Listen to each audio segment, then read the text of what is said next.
احب اقول لك على مفاجاه. الاعلان اللي بيبيع مش هو الاعلان اللي شكله حلو.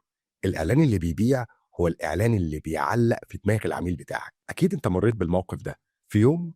قبلك فيديو اعلان لمنتج او خدمه معينه، وفجاه الاعلان ده شدك انك انت تتفرج عليه للاخر. ده لانك حسيت فجاه ان الكلام اللي في الفيديو ده كانه معمول ليك انت شخصيا، وفجاه بتحس انك انت عاوز تشتري فعلا. ده مش سحر، ده اسمه ايدا موديل. AIDA: Attention, Interest, Desire, Action. تعال نشرحهم مع بعض بطريقة سهلة وبسيطة. واحد، Attention يعني لفت الانتباه. دي أول 3 ثواني في الإعلان، أهم 3 ثواني في الإعلان. لو ما كسبتش انتباه العميل بتاعك فيها يبقى كده خلاص الإعلان بتاعك تقريبا مات. استخدم جملة غريبة، سؤال صادم، أو مشهد هوك يمس المشكلة اللي هو ممكن يحس بيها على طول. 2، Interest أو إثارة الفضول عند العميل بتاعك. شديته، دلوقتي دورك انك تخليه عاوز يسمعك. اربط اللي انت بتقوله بالمشكله اللي ممكن تكون عنده، خليه يحس انك فاهمه اكتر من اي حد تاني. 3، ديزاير. زود الرغبه اللي عند العميل بتاعك في الحل اللي انت بتقدمه. الناس مش بتشتري المنتج، الناس بتشتري النتيجه اللي هتاخدها من ورا المنتج ده. ركز في اعلانك على النتيجه اللي هياخدها اكتر من تفاصيل المنتج نفسه. 4،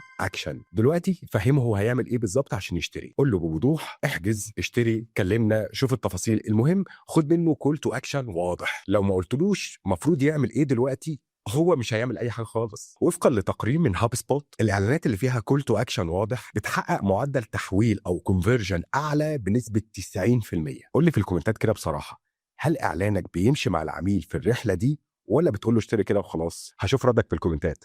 السلام عليكم.